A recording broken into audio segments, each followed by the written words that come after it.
आप भी चाहते हैं चिंटू कुमार के डीजे गाना सबसे पहले आप तक पहुंचे तो चैनल को सब्सक्राइब करें, बेल आइकन घंटी दबाना ना भूलें। आप सुन रहे डीजे चिंटू कुमार।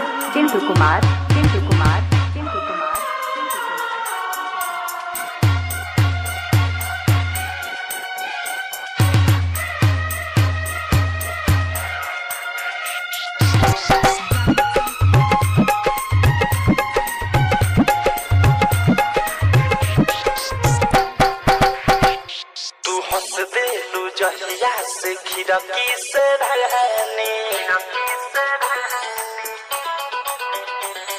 मोढ़े लागल तो हबे पागल दीवाना।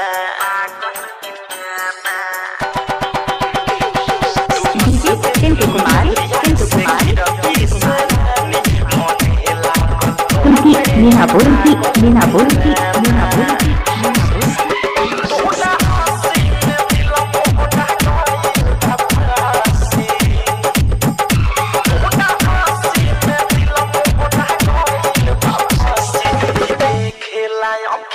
तो खोजे बहाना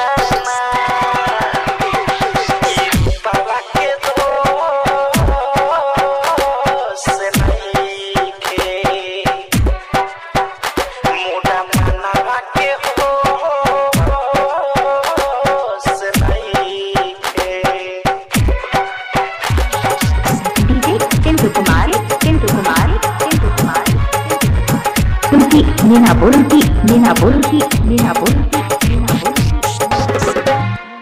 नजर के लागल पहिले न जहरी